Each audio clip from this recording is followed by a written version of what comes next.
The Spoonful of Strength podcast is now the SpoonFull Show. This podcast brings strength, humor, and heart to the chronic illness community. Inspired by the spoon theory, which shows us that even with fewer spoons, we can still live fully. This show highlights real spoony topics and practical insights to help you feel less alone and more empowered. I'm your host, Rachel, and together we'll take on this journey one spoon at a time.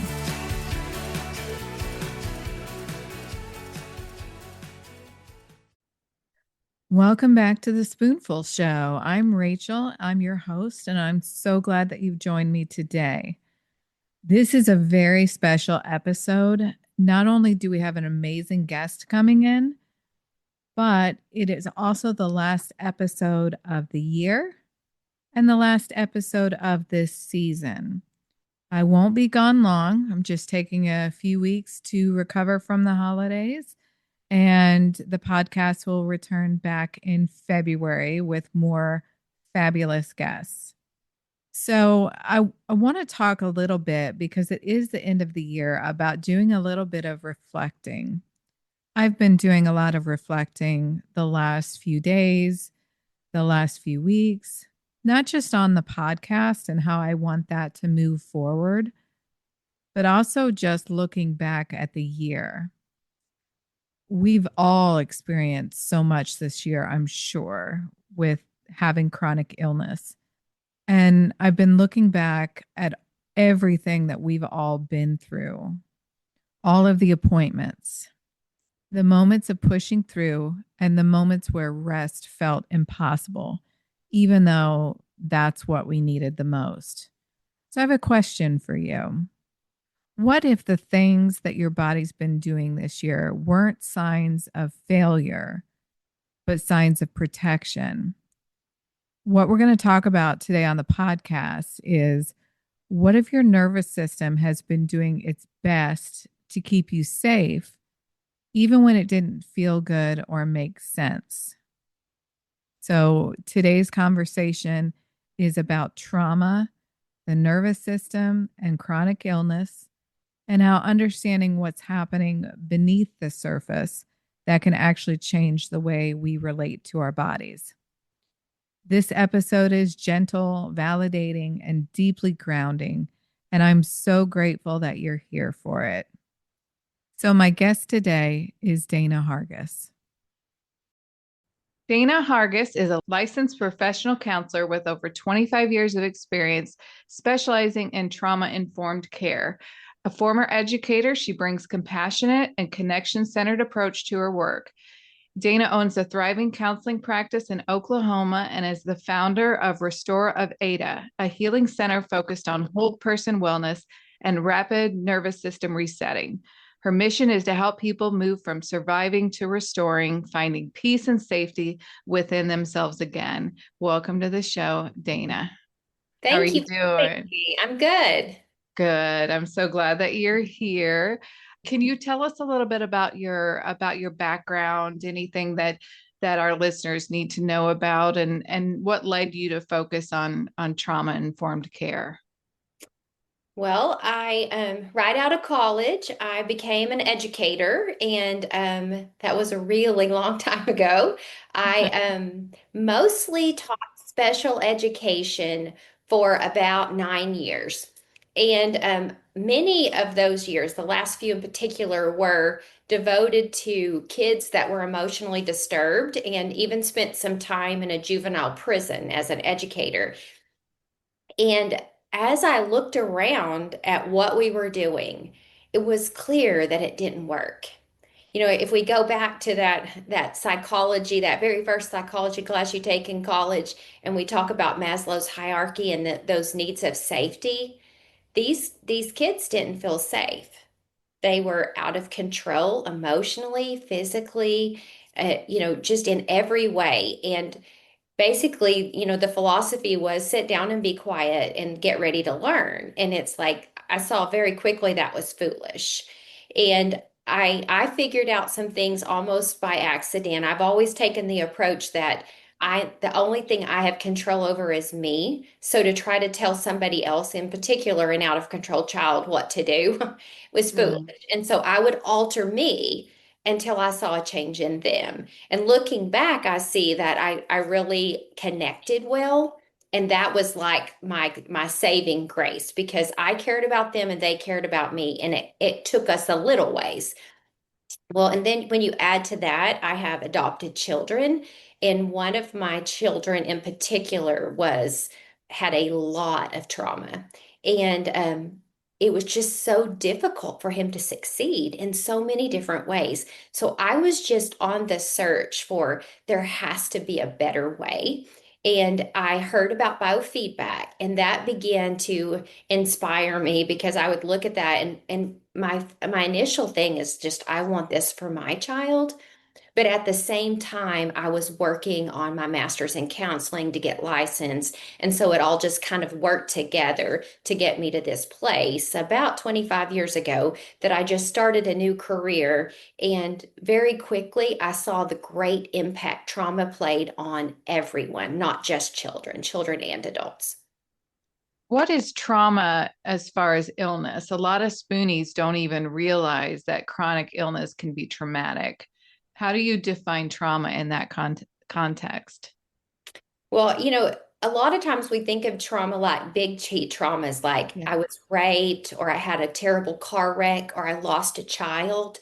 But so many, anything the body interprets as trauma is trauma. And I know that's a bit of a cop out of an answer, but if it creates a feeling of not being safe in the body, it is traumatic. And if your body feels unsafe, then it doesn't matter if you are safe because the body is constantly responding, constantly scanning the environment, constantly looking for the next threat. And I think often people do not see themselves. You're very correct because I ask a number of questions in my counseling intake about trauma, health things. And it's so interesting. It is so rare that people consider their health history traumatic or their child's health history traumatic. It's like if a child is born and has medical problems and they have medical interventions that are painful, that is that is a huge trauma. And the literature tells us that. And yes, if you're an adult, you can understand where the pain comes from, and that's better. It's like that's better than having no comprehension because your perception as a small child is the world isn't safe. Why wouldn't it be? Somebody's poking me and prodding me, they may be saving the child's life, but that is not the interpretation. But as an adult, when we do medical interventions that are painful and then we don't get the outcomes Mm. that we hoped for, I feel like that is very traumatic because we want to take this medical institution and say they're here to help us, but oftentimes it's trial and error, and you're a part of an experiment. It's like we're going to give this a go and see what happens, and so often it doesn't go well. And I find, there's a lot of chronic illnesses that take years to get to diagnosis. I was 5 years into testing before I was diagnosed with MS. And I see a lot from the social media about people just, oh, the test came back normal and the frustrations, or I'm feeling this way and the doctors are dismissing me. And so, why does that invalidation, almost to the point of, medical gaslighting, why is that so traumatizing? Well, if you think the person who's supposed to help you has now shamed you or said there's nothing wrong with you Yeah. is the greatest form of betrayal. I think it's fair enough to say I don't know what's wrong with you, but to say there is nothing wrong with you, like there is that it is impossible for somebody who is not in your body. Just because your blood work falls within normal limits or normal levels and different indicators. Those are facts, but that does not mean that somebody is not hurting or having problems that they can't understand. And that is a betrayal to the core. That can, it can, I've been in instances where it makes you doubt yourself of, am I imagining this? And um, it can be really frustrating to deal with that. Definitely. Yes, and it like I said, it's just like if I don't know what's wrong with you, it doesn't mean there's not something wrong. Right. It means I don't know. But I feel like as a culture, we do not necessarily adhere to that thought process. Like it's like if the blood work is right and this is right and that's right, then there's nothing wrong with you. And or you have a mental health condition. You know, Yeah. pe yeah, people often arrive here tearfully because they're so upset that people are acting like they're crazy, from their mother-in-law to their spouse to their doctor. Everybody's acting like there's nothing wrong, and it's just so unfair to not understand that many things are complex and it can take a long time to figure out. And I think there are people who never find that answer to what's wrong, but it still doesn't mean there's nothing wrong. Now, for those that are facing pain or uncertainty, how does that affect the brain and the nervous system? It puts the nervous system in this place of always expecting something bad. That the brain and the nervous system begin this expectation of what bad thing is going to come next, or is there really, like you said, that people are gaslighting you, and maybe they know it and maybe they don't. You just don't know. But that idea that they're trying to convince you that you're not okay, I mean that you are okay when you clearly know you're not, can leave you in a state of slipping in and out of fight, flight, or freeze all the time, which just makes the nervous system more upset.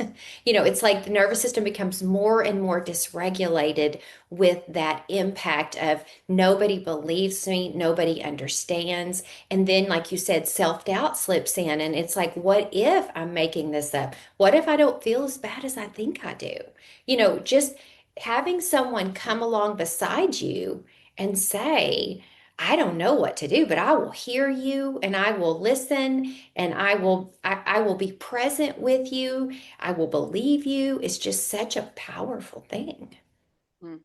Yeah, it's a rarity these days. I've got one doctor that is exactly like that, and he's actually looking out of his realm of what he knows just to help me because it's I can't get that from the people who need to be looking, at certain things. So yeah.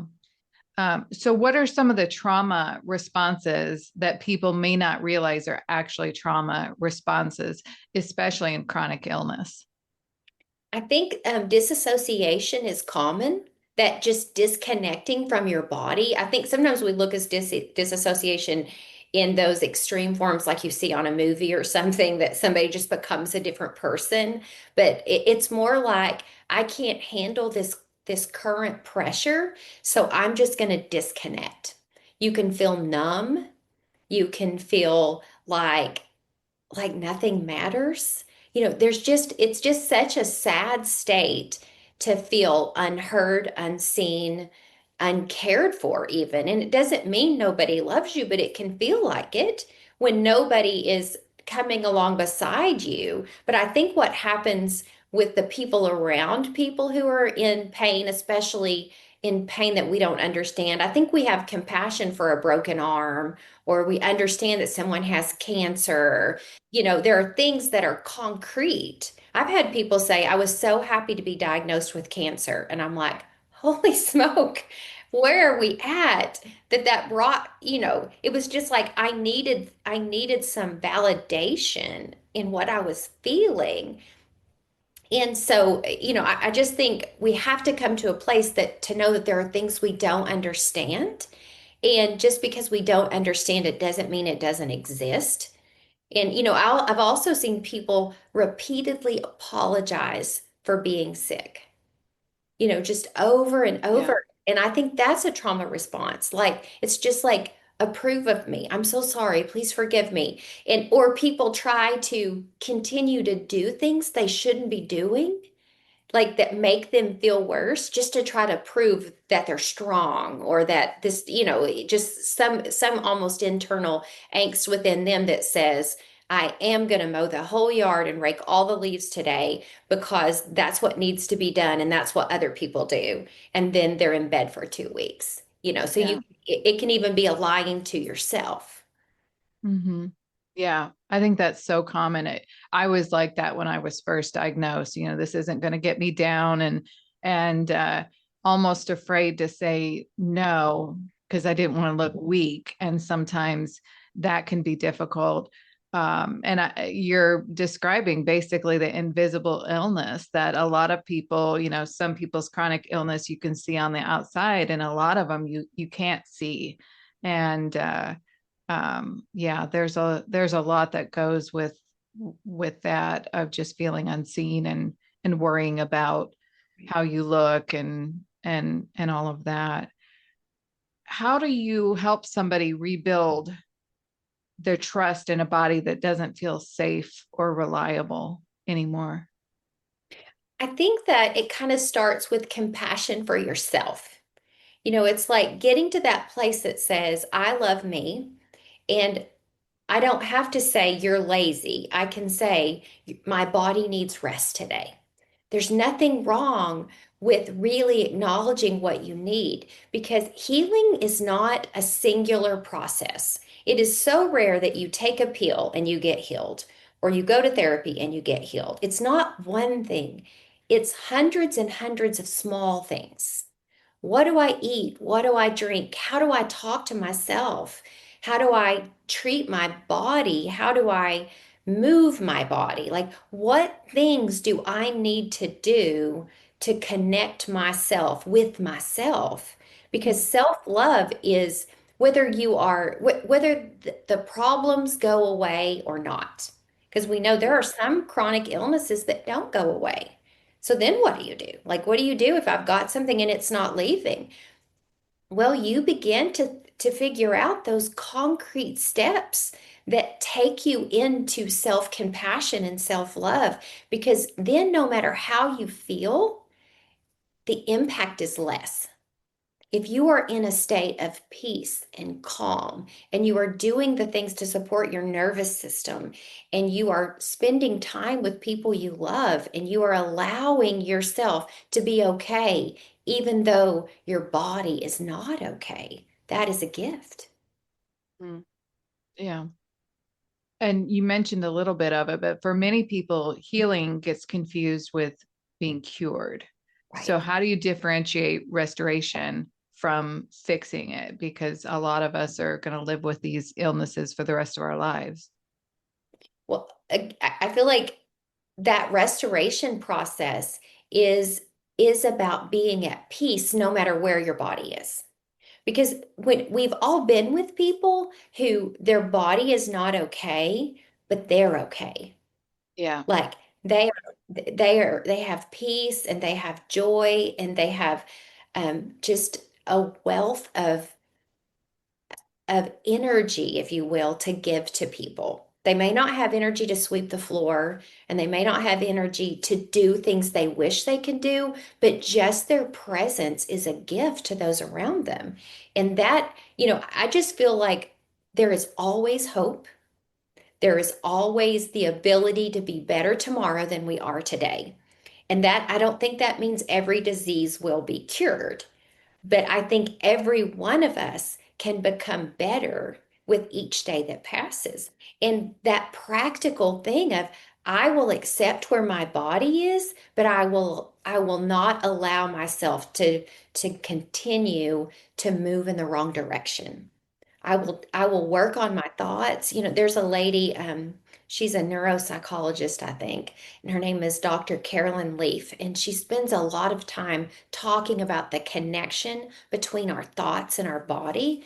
And she runs a test that goes something like this. She has somebody think about a negative thing and just hold it in their mind and ruminate on it.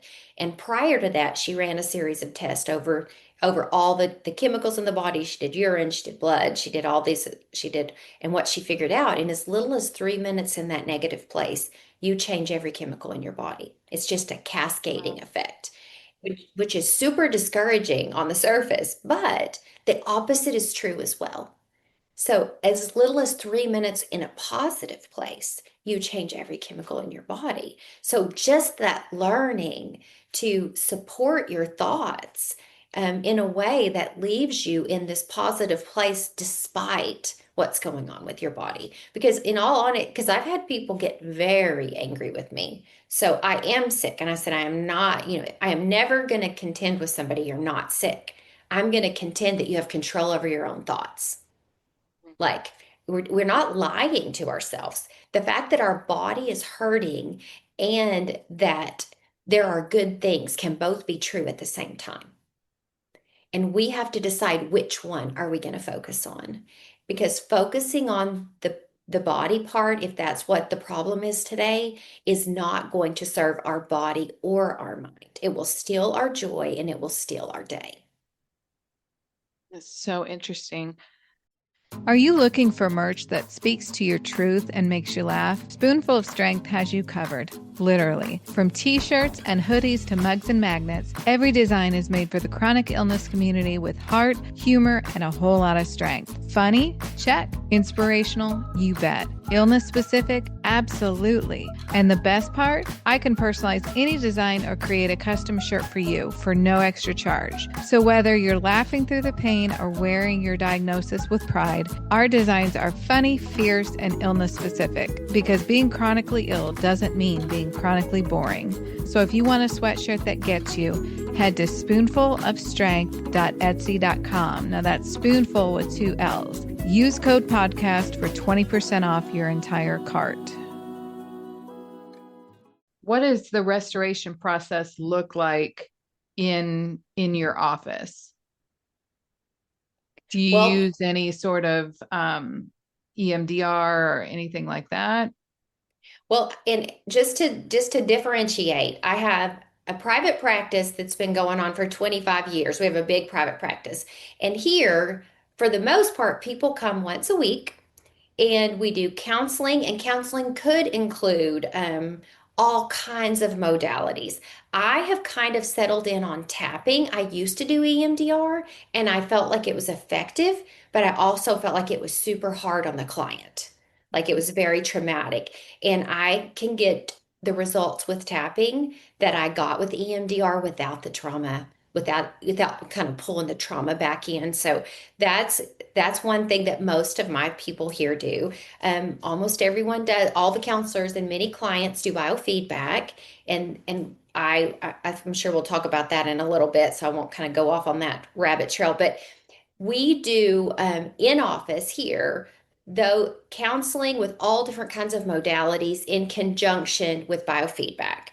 And at Restore of Ada, it's a much more varied approach. We talk about all kinds of things from how trauma gets stored in your fascia, and we learn how to release trauma from fascia with all these different modalities. We look at PEMF, which is like a frequency device that helps the body be able to shift.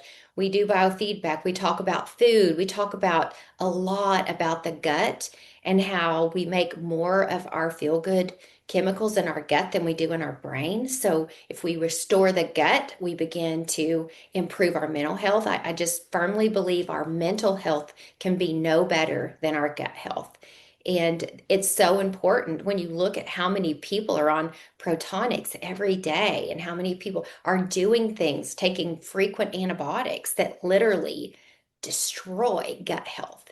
And how do we rebuild that? Because our gut strengthens everything, our immune system, our brain, our overall body. So I am truly a believer in whole body. It's like we have to look at so many different things, not to just to put a band-aid on, but to truly get the maximum amount of healing. What would be one tool that someone could use if they're in a flare or having just an emotionally rough day to help regulate that nervous system?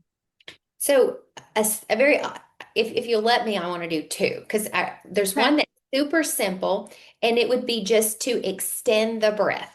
Because it's like your breath is always with you. So you breathe into a count of four and breathe out to a count of eight. That does a really nice thing to the nervous system. It just begins to calm everything down, increases that feeling of safety, gives space to probably pull your shoulders down, to relax your jaw, to relax, so that extension of breath, there's so many great breath techniques, but that one is easy. And the great thing about breath is it's always with you. Like there's never a time you're without breath. So I want to go back to tapping. Tapping is the layman's therapy tool. It's a wonderful tool that you can learn online, that you can learn, possibly from a therapist. I teach my clients to do tapping because I want them to tap when they're no longer with me. And tapping for pain is powerful. I've worked with people with nerve pain that no longer even take the medication or anything. I don't make any medical claims ever. But I work with people and then they get back with their doctor and make their decisions. But I have been astounded at what tapping can do because there is no physical pain that doesn't have an emotional component. Like if you deal with the emotions, you will decrease the pain. I don't know if the pain will go all the way away, but sometimes I see it go away, which is like the most amazing thing. Our bodies want to be well. Mhm. Like our bodies are designed to move towards wholeness, but sometimes interventions take us away from wholeness. When you look at mental health meds, the side effects are astounding. Yeah. Homicide, suicide, anger, rage. Like you look at them and you're like, oh my goodness, how can this be our solution? You know, Yeah. and I don't criticize anybody for doing anything that they feels like that it works. But so often I see that people are on mental health meds and they are very, very sick. And I just don't, if it works, great. But be honest with yourself. Look at those side effects. Really look into it. And if you've tried three or four different ones and they don't work, maybe start looking at some other things. What am I eating? Do I have enough? Am I taking enough fatty acids? Do I have minerals? Do I have, what am I doing that I might shift? Because I think we're trained to want this one shot wonder and it doesn't exist. It Yeah. just, we have to do a series of things to begin to make things right. Mm. How can somebody move from the idea that, my body is broken to my body deserves more compassion? Um, I think sometimes this is where you might pursue a therapist to get a little bit of help because I think with some people, because they feel so betrayed by their body, they've come to a place where they don't even like themselves anymore. And it's like if we have, just we wouldn't, if we thought my child is causing me all these problems, I think I'll hate them. Most of us, no matter how much of a struggle we're having with our child, we wouldn't hate our child. But I've met Right. many people who hate their own body. They feel so betrayed. And so I think sometimes we need an outside intervention. I think that if somebody has a faith, this is a wonderful place to exercise that faith and begin to lean into the tenets of their faith to to begin to think, how does God see me? What does he think about this? And what does he say about my body? And what does he say about me? Because we need the input of somebody outside of us. And if you have a friend or a loved one that can speak truth and you can hear that, great. But if not, I think that you need outside help. I love affirmations in terms of because it's like a forced kindness. I'll gather up cards to send home with clients. And I remember once, oh, it probably 23 years ago, it was early in my counseling career. I had a lady with a lot of pain, and biofeedback seemed to be helping the pain, and some other things were. But I gathered up some affirmation cards and I sent them home, and I said, take these cards, look in the mirror, and look at yourself in the eye and read them to yourself 10 times. And she came back the next week and she said, I cannot do it. And I said, why? And she said, when I look in the mirror and I start trying, I just cry and I can't stop. I just get hysterical. And I'm like, okay. And I said, can you do it without? And she was like, I don't know. So I said, well, and then, so that week I just read them to her over and over and she cried. Like, Oh, but it was like I read them and I said, now this week, you see what you can do. Do your best. Like either read them in the mirror, but if you can't do that, just sit on your bed and read them. And we worked our way to the point that she was able to look herself in the eye and say kind things. And I really chose them carefully, knowing where her weaknesses were. I was trying to affirm the opposite of what she believed about her body. And one week she came back and she said, every time I did it, my pain would go from like an 8 to a 2. oh my. So it's like that ability to begin to believe something new is so powerful, powerful beyond what we can comprehend. That's amazing. That's amazing. You mentioned earlier biofeedback. Can you explain what that is and how that's done? Yes. So biofeedback is my favorite intervention. I would say tapping is my second favorite, but biofeedback is my absolute favorite because it is just an exercise for the brain. You put electrodes on the head, nothing goes in, just your brain waves move out on the computer, and then you watch a screen. And the technology has come so far through the years. At this point, you're just looking at a screen with a YouTube video. We just choose something nice and calming. Then there's a filter applied to the video. So whenever your brain is doing what we would like it to do, the screen is wide and clear and the volume is strong. Say your brain makes some frequencies that are related to poor focus or anxiety or even frequencies that we know that contribute to pain. Then the um, uh, the screen goes kind of foggy, closes in, the volume comes down. So, what it amounts to is you're getting a series of yeses and nos. You're telling the brain, yes, yes, yes, good job, good job, good job. And then when the brain does something wrong, you go, no, no, no. And the brain has the capacity to learn. It is not your conscious brain. So you don't have to know or understand what's going on. If you just look at the screen, honestly, sometimes with children, I'll feel like they're not even paying attention and they still get better. I'm constantly saying, put your head up, stop touching that, come over here with me, let me hold your hands. Like, and they still get better. And like with stroke victims, they don't have to know what we're doing because the brain itself is very smart and it is able to say, aha, this is better than what I'm doing. And over time, we figure out, like, okay, this is the place we need to be because there's different places on the head that based upon on an interview process, we decide where the electrodes go to begin with. And then when we find the right frequency, we just reinforce it. Because if the brain can learn to play the piano or ride a bicycle or do math, it can learn to function better. And then as we begin to work through that very first site and our symptoms are coming down, if there's more symptoms left, we're like, okay, so now we're going to do some fine tuning because all these spots on the brain do different things. So if speech is an issue, or if motor function is an issue, or if lack of connection is an issue, or poor math skills. I mean, like all the parts of the brain do something different, and the maps we have for that are really cool. That helps us fine tune.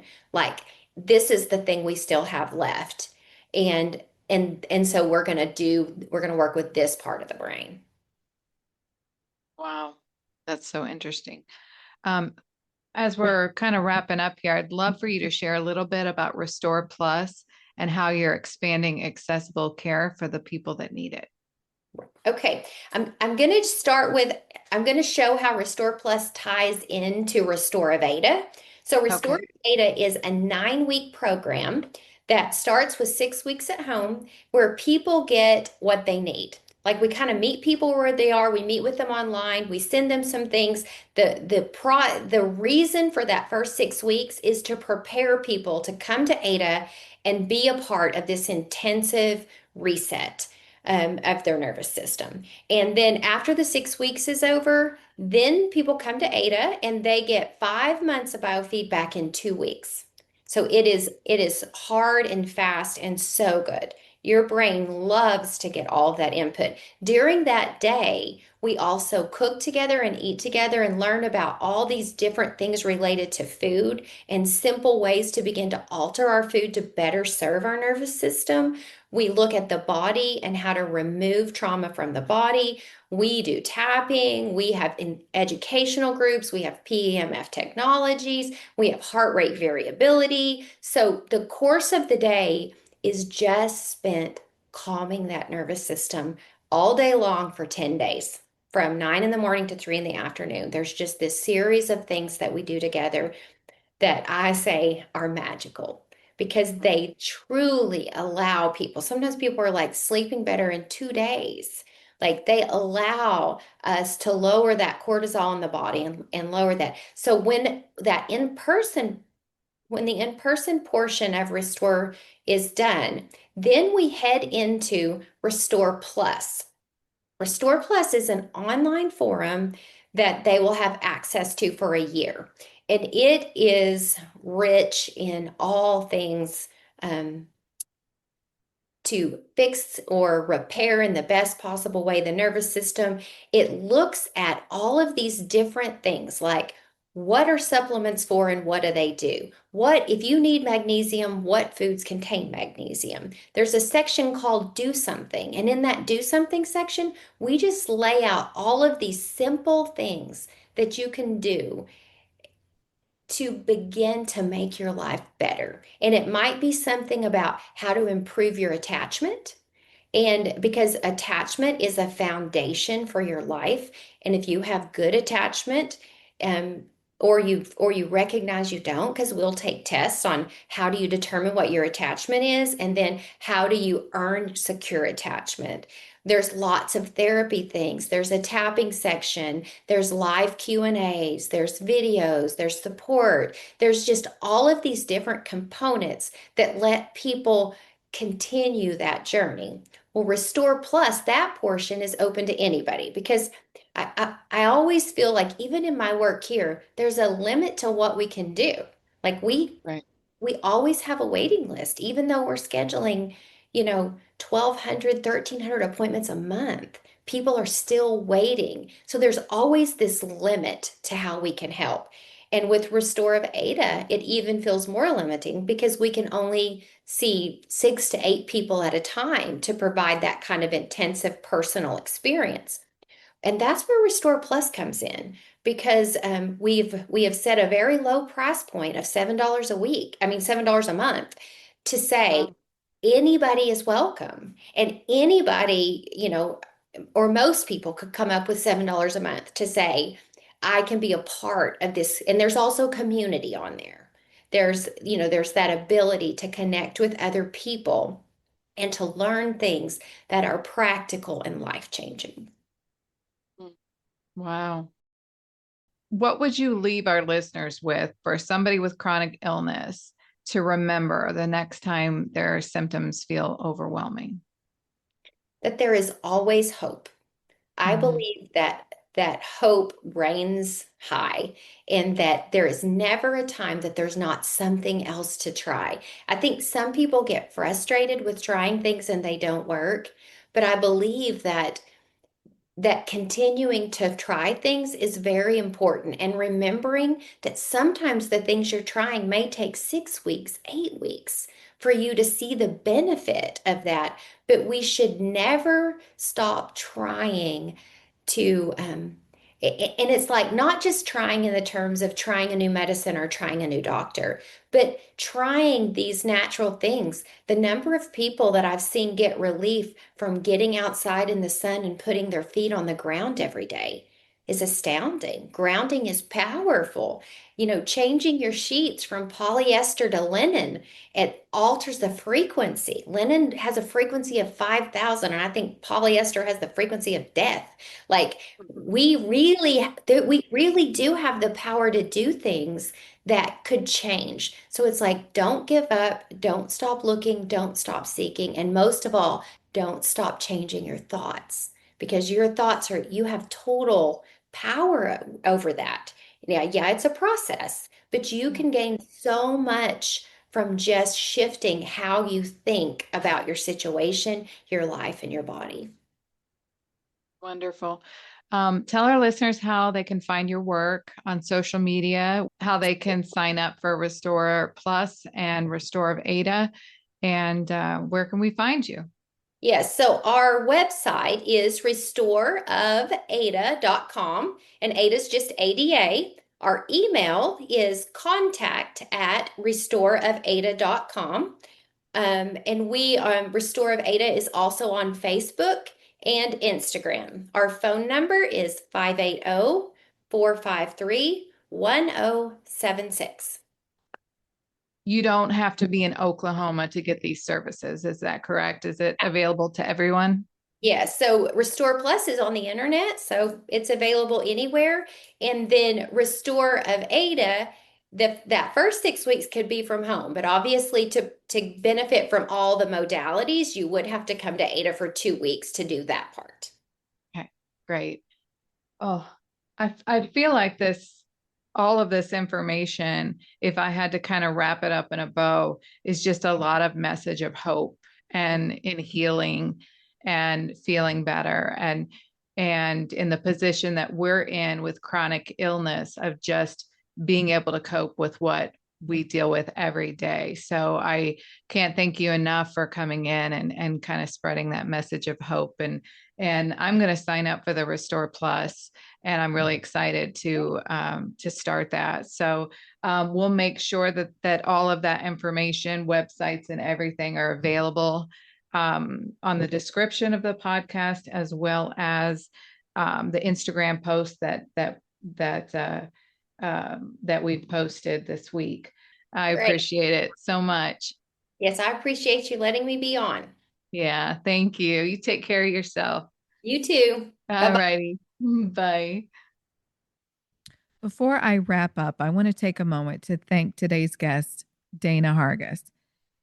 Dana brought so much compassion, clarity, and just gentleness to this conversation. And I hope that her words helped you feel a little more understood as they did for me, especially if you've been struggling to make sense of your symptoms or your need for rest. I think this is definitely one of those episodes that I hope that you can come back to on the days or the times where you need reassurance. And as I said earlier, this marks the final episode of the year. I'm going to be taking just a short break. Podcast will be returning in February with new conversations and stories. Make sure that you're following us on Instagram, Facebook, or TikTok. And I'll be sharing updates on what's coming next and when you can expect that next episode. I have to say, though, upon reflection of this year, I just want to thank you for being part of this community and showing up week after week. And I hope that there's one thing that you take from this episode. It's this: your nervous system isn't broken, it's protecting you. And thank you all for joining me on this journey this year. And I hope that 2026 is going to be the year where you can find hope, find some relief, and be able to connect with people that will support you. So until next time, be gentle with yourself. Thank you for saving some spoons to be with me today, and I'll talk to you soon. Take care. Thank you for listening to The SpoonFull Show. Follow the podcast so you never miss an episode. Leave a rating, review, and comment. Connect with me on Instagram at Spoonful of Strength and TikTok at spoonful.of.strength. Remember, that's spoonful with 2 L's. Shop customized t-shirts, sweatshirts, hoodies, mugs, and more on our Etsy shop at spoonfulofstrength.etsy.com and use code podcast for 20% off your entire cart.